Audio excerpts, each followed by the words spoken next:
முடிக்கலாம். 1 நாளாகமம் 13ஆம் அதிகாரம் அதோட 14வது வசனம்.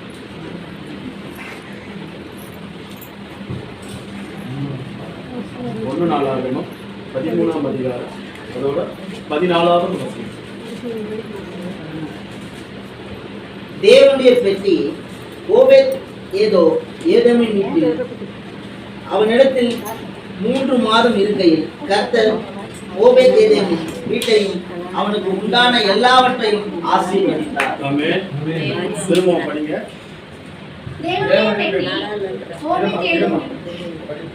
தேவனுடைய பெட்டி ஓபேத் ஏதோமின் வீட்டிலே அவனிடத்தில் 3 மாதம் இருக்கையில் கர்த்தர் ஓபேத் ஏதோமின் வீட்டையும் அவனுக்கு உண்டான எல்லாவற்றையும் ஆசீர்வதிப்பார். ஆமென். ஆமென். படி.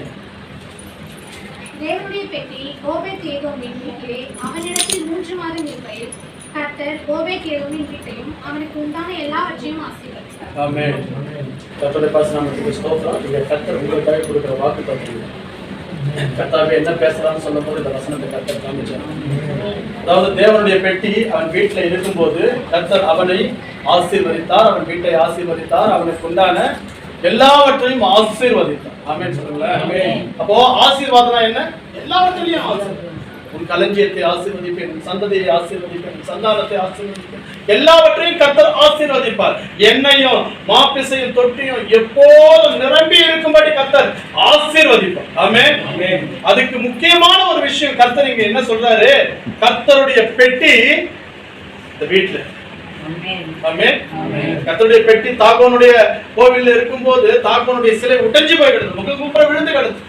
அப்போ கர்த்தருடைய பெட்டி எங்க இருக்குதோ அங்க ஆசீர்வாதம் இருக்குது. அப்ப எது கர்த்தருடைய பெட்டி? எது கர்த்தருடைய பெட்டி? கர்த்தருடைய பெட்டி எது? வேதம் தான் கர்த்தருடைய பெட்டி. ஆமென். இந்த வேதம் தான் கர்த்தருடைய பெட்டி.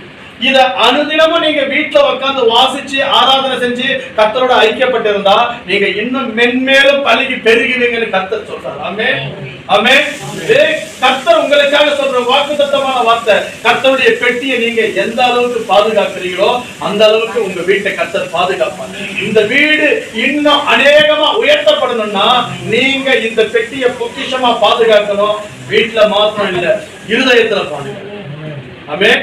இந்த பெட்டி உங்க இருதயத்துல இருக்கும்போது, இந்த வார்த்தைகள் உங்க இருதயத்துல இருக்கும்போது உங்க வீடு இன்னும் இன்னும் இன்னும் உங்க சந்ததி அதிகமா ஆசீர்வதிக்கும். வேற ஒரு பெரிய காரியம் எல்லாம் கிடையாது. ஒண்ணும் இல்ல, காலையில இருந்து கர்த்தரோட பாதத்துல ஒப்பு கொடுங்க. முடிஞ்ச வரைக்கும் ஜெபம் பண்ணுங்க, முடிஞ்ச வரைக்கும் வேதத்தை வாசிங்க. வேதம் உங்களை இன்னும் அநேக காரியங்களுக்கு முன்னேற்ற பாதையில கொண்டு செல்லும். ஆமென். கர்த்தருடைய பரிசுத்தநாமத்துக்கு ஸ்தோத்திரம். இஸ்ரவேல் மக்கள் அத்தனை லட்சம் பேரும் கானானை நோக்கி பயணம் பண்ணும்போது எங்க கர்த்தர் சொல்றாரோ அங்க கூடாரம் போடுவாங்க. எப்ப கிளம்புறாரோ கூடாரத்தை தூக்கிட்டு ஓடுவாங்க. ஆனா கர்த்தர் அற்புதமா நமக்கு நிலையான ஒரு வீட்டை கொடுத்திருக்கிறார். இந்த வீட்டை கொடுத்ததற்காக கர்த்தருக்கு நம்ம உண்மையா இருக்கணும். ஆமென். ஆமென். கர்த்தருடைய பரிசுத்தநாமத்துக்கு ஸ்தோத்திரம். வாசிக்கலாம் சங்கீதம் 24. சங்கீதம் 24 அதோட 7, 8 அப்படியே 9, 10 வாசிக்கலாம். வாசல்களே உங்கள் தலைகளை உயர்த்துங்கள், அநாதி கதவுகளே உயருங்கள். மகிமையின் ராஜா உட்பிரவேசிப்பார். யார் அந்த மகிமையின் ராஜா? சொல்லுங்க, யார் அந்த மகிமையின் ராஜா? நீங்க தான் படிக்கிறீங்க சார். யார் அந்த மகிமையின் ராஜா? அவர் வல்லமையும் பராக்கிரமமும் உள்ள கர்த்தர். அவர் யுத்தத்தில் பராக்கிரமமுள்ள கர்த்தராமே. கர்த்தராமே. அப்போ நம்ம சொல்ல வேண்டியது என்ன? இந்த ஸ்தலத்துக்குள்ள கர்த்தர் இருக்கிறாரு. அப்ப அவர் பராக்கிரமசாலி. எனக்கு எதிரா எத்தனை யுத்தங்கள் வந்தாலும் சரி, எத்தனை கோலியாத் எதிர்பட்டாலும் சரி, நான் ஒற்றையாலா கர்த்தரோட வார்த்தையினால கோலியாத்தை ஜெயிக்க வல்லமை பெற்றிருக்கிறேன். ஆமென்.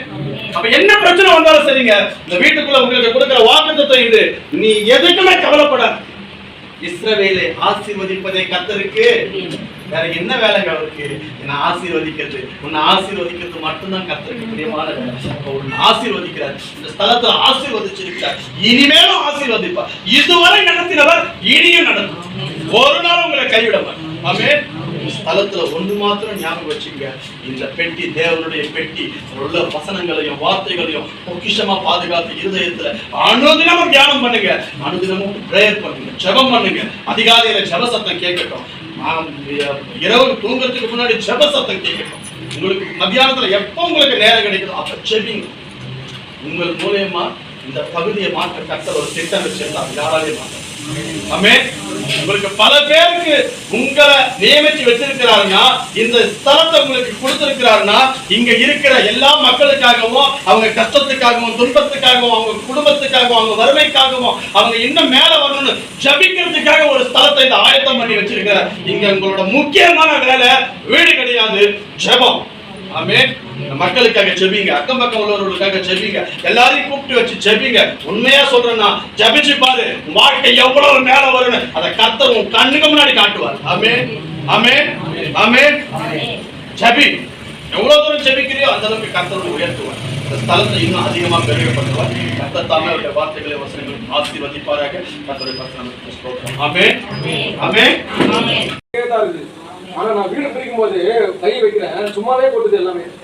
அப்ப நான் குழந்தைங்களை கட்டிட்டு இருக்கேன். அந்த பெரிய அண்ணன் கூட எனக்கு சகோதரர் சொல்லி தர, டே முதல்ல வீட்டு பிரிச்சு ரெடி பண்ணு, குழந்தைங்க மேலே உயிர் போது தலைமலை மேலே. ஆனால் அந்த ஓடி போயிருந்தா கண்டிப்பா எதனா ஒரு நடக்கும், அந்த அளவுக்கு இருந்தது. ஆனா இருந்தாலும் நான் ஏசாப்பா கிட்ட சொல்லி தான் படுப்பேன், நீ தான் அந்த கரத்தில் பிடிச்சிக்கணும், ஏன்னா நான் வந்து ரெடி பண்ணுறது என்கிட்ட எதுவும் இல்லை, நீ பார்த்துக்கணும் டெய்லியும் சொல்லிட்டு ஆண்டவர் கிட்ட ஜெபம் பண்ணிட்டு படுப்பேன். ஆனால் பிரிக்கும் போது சும்மா இருக்குது, அப்போ ஏசப்பா நீ ரொம்ப நல்லவங்க, நீங்க தான் என்ன என் வீட்டை தாங்கி பிடிச்சிருக்கேன்னு. இந்த வீட்டை பிரிக்கும் போது கூட என்கிட்ட எதுவுமே இல்லை, வெறுமையான வீட்டை தூங்குறதே ஆண்டவர், இது முடிச்சவரு ஆண்டவர். என்கிட்ட எதுவுமே இல்லை, நான் வந்து ஒரு சும்மா ஒரு மண்ணு உதவாத நான். ஆனால் இருந்தாலும் ஆண்டவர் என் மகன் கலங்குறானே, அவனுக்கு வீடு ரெடி பண்ணிட்டு ஆண்டவர் வந்து எனக்கு அழகா எதுவுமே இல்லாத போதெல்லாம் ஒரு எனக்கே ஒரு ஆச்சரியம். சுண்ணாம்பு அடிக்கிறதுக்கு காசு இல்லை, சுண்ணாம்பு அடிக்கிறதுக்கு தகுதியா ஆண்டவர் பயன்படுத்தினாரு. அப்புறம் இந்த சுவிட்ச் போர்டெல்லாம் வாங்குறதுக்கு ஆண்டவர் தான் எனக்கு பயன்படுத்தினாரு. பண தேவைகளும் ஆண்டவர் தான் தேவை செஞ்சுச்சாரு. மேஸ்திரி கூலி கொடுக்கும்போது தைரியமா மேஸ்திரி வேலை செஞ்சுட்டேன். ஆனால் ஆண்டவர் பாருங்க, நான் உங்களை என் ஒய்ஃபு கண் தராங்க, நீ சாணத்துக்கு மேஸ்திரி கூலி வைக்கிறவங்களே என்ன பண்ண போறேன்னு. ஆனால் ஆண்டவர் தேவை பார்த்து வர மாதிரி ஒன்று வந்து ஐயோ நீங்க காசு கொடுக்குறாலும் வெக்கப்பட்டு போகாத அன்னைக்கு மேஸ்திரி கூலி கொடுக்குறது திரும்ப செய்தார் ஆண்டவர். கொரோனா கோடி ஸ்தோத்திரம். என் மனைவி பிள்ளைங்க தாயாரையும் எங்களை பாதுகாத்த தேவனுக்கு நன்றி. இந்த வீட்டை அவர் முடிச்சு கொடுக்குற கொரோனா கோடி ஸ்தோத்திரம்.